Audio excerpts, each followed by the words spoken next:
शिव जी को जल चढ़ाते समय ये गलती बिल्कुल मत करना। बहुत से लोग शिव जी को जल तो चढ़ाते हैं, जलाभिषेक करते हैं, गलती कर देते हैं और उसका पुण्य जो है उनको मिल नहीं पाता, उनकी पूजा सफल हो नहीं पाती है। आपको क्या करना है, सबसे पहले जब भी आप जल चढ़ाने जाते हैं तो क्रम से देख लीजिए। सबसे पहले आपको जाना है तो शिवलिंग जो होता है आपको ऊपर दिखाई दे रहा, फोटो में मैं दिखा देता हूँ। सबसे पहले तो शिव जी का जो दाहिनी तरफ जो होता है यानी सीधे हाथ पर गणेश जी विराजमान होते हैं, तो वहाँ पर सबसे पहले गणेश जी पर जल चढ़ाया जाता है। फिर बाएं हाथ पर यानी उल्टे तरफ कार्तिकेय जी होते हैं, उन पर जल चढ़ाया जाता है। बीच में अशोक सुंदरी जी होती है, दिख रहे होंगे ना आपको, ये अशोक सुंदरी जी है, तो इन पर जल चढ़ाया था। उसके बाद में जो माता पार्वती होती है उनका हस्तकमल होता है, यानी जो शिवलिंग है, शिवलिंग के चारों ओर आपको दिखता है ना, ये हाथ से ऐसे बने हुए शिव जी के चारों तरफ जो जगह होती है, ये माता पार्वती का हस्तकमल होता है, हाथ होते हैं। इन पर क्लॉकवाइज आपको जल चढ़ाना है, यानी घड़ी जैसे चलती है उस तरह से आपको जल चढ़ाना है, घड़ी कैसे चलती है। उसके बाद में आपको शिवलिंग पर जल चढ़ाना है। उसके बाद में जो नाग देवता वासुकी है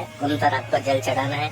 उसके बाद ऊपर जो होता है जिसमें से पानी हमेशा शिव जी का हमेशा अभिषेक करता रहता है, शिव जी पर आता रहता है, उसमें डालना है, उस पात्र होता है उसमें डालना है। उसके बाद में आपको नंदी जी पर डालना है। और फिर उसके बाद एक सबसे बड़ी चीज है, बहुत से लोग ऐसा करते भी हैं कि जब जल चढ़ा देते हैं उसके बाद में 3 ताली बजाते हैं। अब 3 ताली तो बजा देते हैं पर उसका मतलब क्या है, वो बहुत बड़ी गलती करते हैं लोग। खुद को पता नहीं होता कि हमने 3 ताली बजाई है, पर क्यों बजाइए। देखिए 3 ताली फटाफट से मत बजाइए, क्यों, लेकिन मैं आपको बताता हूँ उस 3 ताली का मतलब क्या होता है। सबसे पहले तो पहली ताली जब बजाते हैं तो उसका मतलब ये होता है कि हम शिव जी को, महादेव को बता रहे हैं कि हम यहाँ उपस्थित हैं, हम अपनी उपस्थिति दर्ज करवा रहे हैं कि हम आ चुके हैं यहाँ पे आपके शिवालय में हैं। दूसरी ताली जो हम बजाते हैं वो इसलिए बजाते हैं कि हे महादेव, हम तो नादान हैं, पता नहीं क्या क्या मांग लेते हैं, पर जो हमने मांगा है उसमें से जो सही हो, आप जानते हैं क्या सही है क्या गलत है, वो आप हमें दीजिए जो हमारे लिए अच्छा है हमारे लिए, क्योंकि कई बार हम ऐसी चीज भी मांग लेते हैं जो हमारे लिए ही गलत होती है। तो हे महादेव, जो हमारे लिए सही है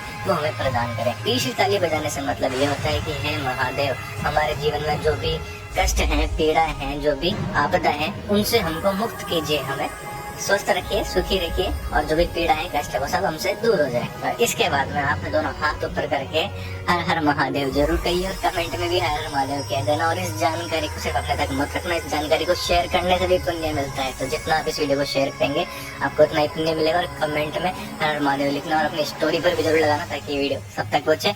और किसी जानकारी चाहिए नई तो फॉलो जरूर करके जाना।